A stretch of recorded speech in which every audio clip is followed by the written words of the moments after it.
สวัสดีกับเช้าวันใหม่นะคะวันนี้สุดสัปดาห์แล้วนะคะการงานวันนี้จะเป็นอย่างไร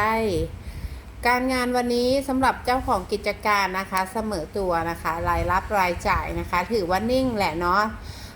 ส่วนอยู่ในองค์กรใหญ่ๆให้ระวังความคิดนะคะ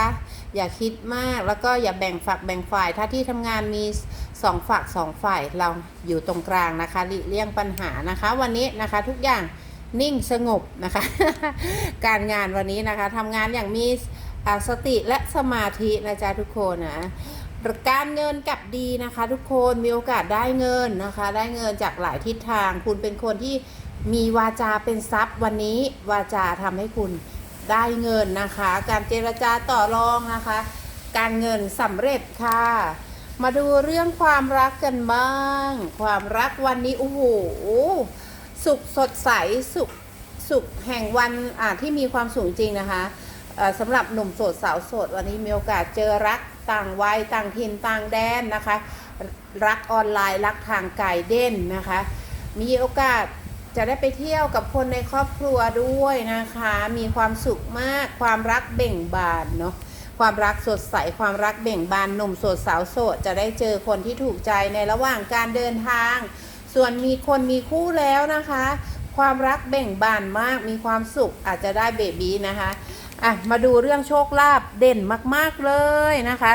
โชคลาภของคุณวันนี้นะคะเบอร์โทรศัพท์คือสื่อนำโชคนะคะเซนส์คุณนะใครมีซิกเซนเรื่องตัวเลขเนี่ยนะคะวันนี้เด่นนะคะการเดินทางนะคะเด็กไร้เดียงสาให้โชคนะคะทะเบียนรถให้โชคนะคะเลขมงคลเลขหน้าไพ่นะคะ2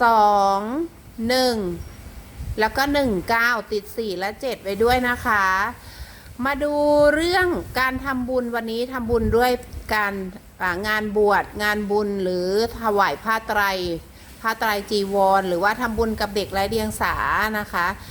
บ้านพักเด็กนะคะหรือว่าเด็กกำพร้าเนาะนะคะไถ่ชีวิตโคกระบือนะคะหรือไหว้พระที่บ้านนี่แหละทำสมาธิสวดมนต์ที่บ้านก็เป็นการมูการไหว้ที่ดีที่สุดเสริมดวงเรานะคะ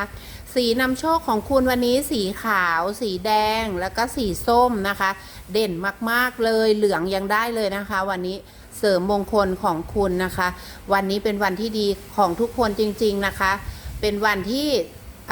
วันศุกร์จริงๆนะคะ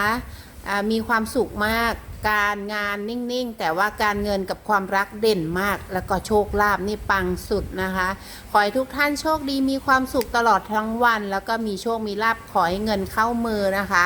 ปรารถนาสิ่งใดสมความปรารถนาทุกประการนะคะ